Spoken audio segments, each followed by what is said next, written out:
Praise the Lord. இன்றைக்கான வசனம், ஏசாவையோ நான் வெறுத்தேன், அவனுடைய மலைகளை பாழும், அவனுடைய சுதந்திரத்தை வனாந்தரத்தில் உள்ள வலுசர்ப்பங்களின் தாவும் ஆக்கினேன். ஏன் ஆண்டவர் இங்கே இப்படி சொல்கிறாரு? ஏசாவை ஏன் வெறுத்தேன் அப்படின்னு சொல்கிறாரு. இப்போ ஏசாவின் கிரியைகள் தான் என்ன அப்படின்னு பார்க்கும்போது, ஏசா யாக்கோப்பு 2 பேரும் சகோதரர்கள். அப்போது ஒரு காலகட்டத்தில் இஸ்ரவேலர்கள் தங்களுடைய வாக்குத்தத்த தேசத்துக்கு போகும்போது அங்கே போக விடாதபடி இவங்க தடை பண்ணுறாங்க. யாருக்கு? சகோதரர்களுக்கு தடை பண்ணுறாங்க. அது மட்டுமா செஞ்சாங்க அப்படின்னா, அது மட்டும் இவங்க செய்யலை. வேறு என்னென்ன பண்ணுறாங்க அப்படின்னா, அவங்க சகோதரர்களாக இருந்தும் அவங்களுக்கு துரோகம் பண்ணுறது, அவங்களுக்கு விரோதமாக காரியங்களை செய்கிறது, அவங்கள பார்த்து பொறாமைப்படுறது, அவங்கள எப்படியாவது ஏதாவது பண்ணணும்னு சொல்லி முயற்சி செய்து கொண்டிருந்தாங்க. ஒரு ஆபத்துன்னு வருகிற நேரத்தில் அவங்களுக்கு இவங்க உதவி செய்யலை. பார்த்து சந்தோஷப்படுறாங்க, ஆனந்தப்படுறாங்க. யார்? சகோதரர்கள் ஆபத்தில் இருக்கும்போது. இது மட்டும் கிடையாது. எருசலேம் அழிக்கப்பட்ட போது இவங்க என்ன பண்ணுறாங்க? போய் அவங்களுக்காக துணை நிற்காம அவங்களுடைய பொருட்களை கொள்ளையிடுகிறவங்களா இருக்கிறாங்க, கொள்ளையடிக்கிறாங்க. தான் சகோதரர்கள் அங்கே அழிவை சந்தித்து கொண்டு இருக்கிறாங்க. இவங்க என்ன பண்ணுறாங்க? போய் கொள்ளையடிக்கிறாங்க, கொள்ளையடிக்கிற கும்பலாக இருக்கிறாங்க. அது மட்டும் இல்லாமல் தாங்குகிற அகங்காரம் இவங்களுக்கு அதிகமாக இருக்குது. நான் நினச்சா எதை வேணால் பண்ணிடுவேன், என்னை யாரும் எதுவும் செய்ய முடியாதுங்கிற அந்த அகங்காரம். இப்படி பல விதத்தில் அவங்க கிரியைகள் பாழும் கேவலமான காரியமாக இருக்குது. அதனால தான் ஆண்டவர் ஏசாவை வெறுத்தேன்னு சொல்கிறாரு. இன்னொன்று, இந்த இடத்துல தேர்வு செய்கிறது அது ஆண்டவர் தான் தேர்வு செய்வார். நம்ம முடிவு பண்ண முடியாது. இவங்க தான் அவங்க தான் நாம் முடிவு பண்ண முடியாது. ஆண்டவர் தான் தெரிவு செய்யணும். ஆண்டவர் தெரிவு செய்யணும்னு நினச்சா பிள்ளையாண்டானாகிய சாமுவேலையும் தெரிவு செய்வார். அதே நேரத்தில் கீழே மலையடி வாரத்தில் காத்து கொண்டிருக்கிற யோசுவாவையும் தெரிவு செய்வார், ரூத்தையும் தெரிவு செய்வார், மொர்தெகாயும் தெரிவு செய்வார். யாரை வேணாலும் தெரிவு செய்வார். இவங்க தான் அவங்க தான், அவங்களுக்கு இந்த குவாலிட்டி, அவங்க இப்படி தான் இருந்தால் தான் ஆண்டவர். அப்படிலாம் கிடையாது. யாரை வேணாலும் தெரிவு செய்வார். ஏன் பிழையாம்கிட்ட கழுதையை தெரிவு செய்து கழுதை மூலயமா பேசலையா? அதுபோல் தெரிவு செய்கிறது அவர் கையில் இருக்குது, திட்டம் அவர் கையில் இருக்குது. அதனால் நாம ஒருத்தரை போய் தெரிவு செய்யக்கூடாது. அது ஆண்டவர் கரத்தில் நாம் ஒப்பு கொடுக்கணும்.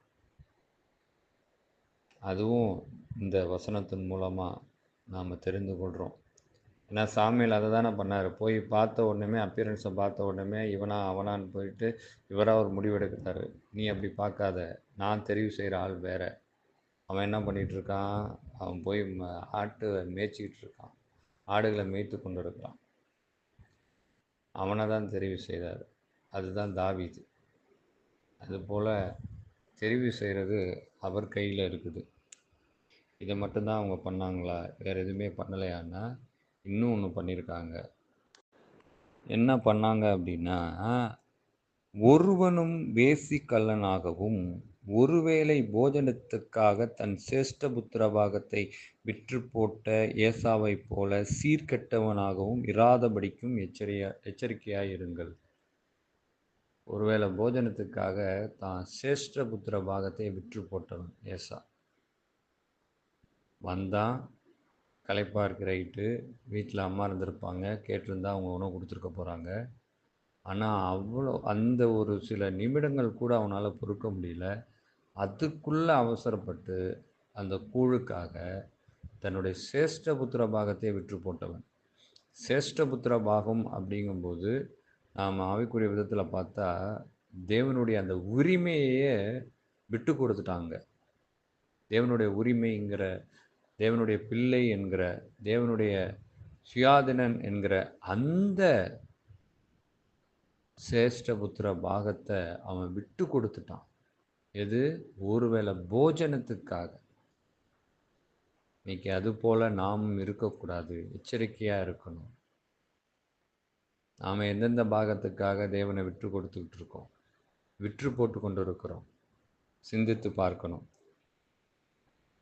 ஏனென்றால் பிற்பாடு அவன் ஆசீர்வாதத்தை சுதந்திரித்து கொள்ள விரும்பியும் ஆகாதவன் என்று தள்ளப்பட்டதை அறிவீர்கள்.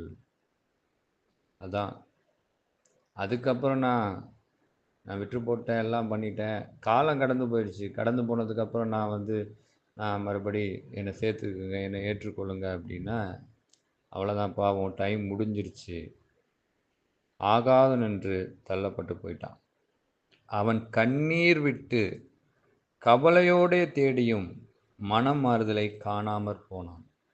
அவனுக்குள்ள ரட்சிப்பு வரல, கவலைப்பட்டும் கண்ணீர் விட்டும். ஏன்னா உனக்கு கொடுத்த காலகட்டம் முடிஞ்சு போச்சு. இப்போ புரிகிற மாதிரி சொல்லணும்னா, வாழ்கிற நாட்களிலே நாம் சரியானபடி ஆண்டவர் சொல்லுகிற வார்த்தைகளை கேட்டு மனமாறுதல் அடையணும். அதை விட்டுட்டு கடந்து போன பிறகு மனமாறுதல் அடைய முடியுமா? அடைய முடியாது. அதைத்தான் நாம் புரிந்து கொள்ள வேண்டியிருக்கு. இப்படி பல விஷயங்கள். ஒருவேளை சோற்றுக்காக தன்னுடைய உரிமையை விட்டு கொடுத்துட்டான். எப்பேற்பட்ட துரோகியுமே. இன்னொன்று, சொந்த சகோதரனுக்கு துரோகம் செய்கிறான். இவருங்கிற மாதிரி ஆட்களை நான் வெறுக்கிறேன் அப்படின்னு ஆண்டவர் சொல்கிறார். அதனால் ஆண்டவர் வெறுக்கிறேன் அப்படின்னு சொன்னால் அதுக்குள்ளே இவ்வளோ விஷயம் இருக்குது. ஆண்டவர் யாரையும் வெறுக்க மாட்டார், எல்லாரையும் நேசிக்கிறவர் தான். ஆனால் அவரே வெறுக்கிறாருன்னா அவர்களுடைய செய்கைகள் எப்படிப்பட்டதாக இருக்கிறது? நம்ம பார்த்தோம் என்னென்ன செய்கைகள் இவங்க செய்தாங்கன்னு. இப்படிப்பட்ட செய்கைகள் யாராவது தெரிந்தோ தெரியாமலோ தன் சகோதரர்களுக்கோ சகோதரிகளுக்கோ செய்திருந்தால் இன்றைய ஆண்டவர் பாதப்படியிலே அமர்ந்து பாவ மன்னிப்பை பெற்று மனமாறுதலை பெற்றுக்கொள்வோம். ஏன்னா கடைசியில் நாமும் கூட ஆகாதவர்கள் என்று தள்ளப்படுவோம். காதுள்ளவர்கள் கேட்க கடவர்கள். ஆமென்.